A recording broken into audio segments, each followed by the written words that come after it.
This is Team Level Up, and this week we're going to answer your questions with interest rates rising. What are some things you need to be considered when trying to sell or buy a home? So, what are we thinking? Rates are going up. I'm sure people are seeing it in the news. A lot of questions around what's going on in the financial world, and we're seeing a lot of fluctuation.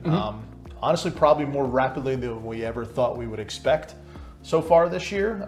But it's still, there's still opportunities out there. There's still creative ways to kind of control and combat some of the rising rates. But there's a few things we need to consider. So, we deal with this all day, every day. So make sure you're talking to somebody like ourselves or a lender. Make sure you're understanding some of these nuances. But anything you kind of jumps off the table, for the folks out there listening to consider around the rate world? Yeah, so I think there's definitely a couple of things that you need to consider. Knowing your numbers, talk with your lenders, figure out what your monthly payment's going to be at 4% interest rate, 5% interest rate, go up to 6%.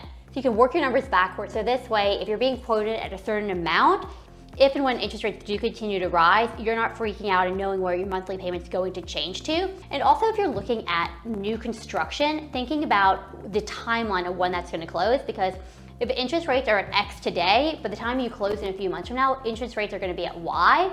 And so just making sure that you know the difference between going under contract and locking at a rate and planning for that as you move forward.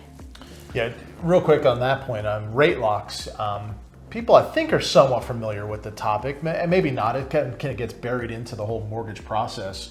But as you're going through the purchase process of a real estate transaction, the lender's going to ask you to lock into a rate. A lot of times people play games with that. They're like, hey, what's it going to do? Is it going to go down? Is it going to go up? I'll hold off. At this point, where we are at the April timeframe in 2022, I would lock in that rate pretty quickly, as quickly as you can.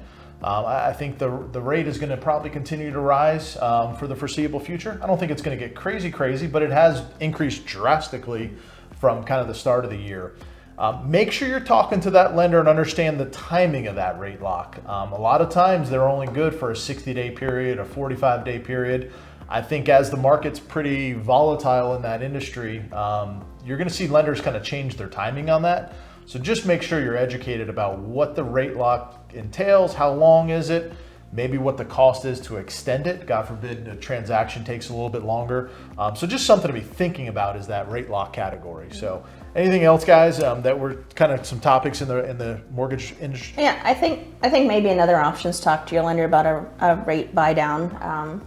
Get that down a little bit so your monthly payment, maybe have a little bit of extra cash from selling your home or, in the bank, and you're like, I don't want, my interest rate to be this high. I don't want that much of a monthly payment. I want to be able to control that. So we can put a little cash at buying down your rate. And I think something else to consider is, Chuck, you and I bought a house in 2005. And, at that time we were told these rates are historically low. This is unbelievable. Our rate was 6%. Yeah. And I think both of ours were right at 6%. And we're like, this is an incredible rate. Let's buy now. That's what everybody's telling us. So I think it's still important to consider that these rates are still low comparative to, the 70s, 80s when they were in double-digit rates. So it's not impossible to buy a home with these interest rates. 100% agree with that. Everybody's looking at the rates and they think they're skyrocketing now, which they have. But if you're just comparing it to the last year or two, skyrocketing. And if you're looking over the last 40 years, historically low. Yeah.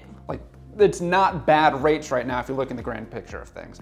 The other thing that I want to echo is what Alex said, is a lot of buyers today tend to think that if the home affordability isn't going to change with the interest rate. So if you're looking to buy a home for $500,000 at 4%, when that rate goes up to 5%, you may not be able to afford that $500,000 homes. It is so important for you to understand how much home you can afford based on what the interest rate is. Talk with your lender, talk to us, let's get that information for you because things are changing fast today. Awesome. I don't have anything else to add. Yeah, that was great, Evan. Thank you guys so much for listening. And like always, if we can ever help answer any questions, don't hesitate to reach out to us and be happy to help. Take care.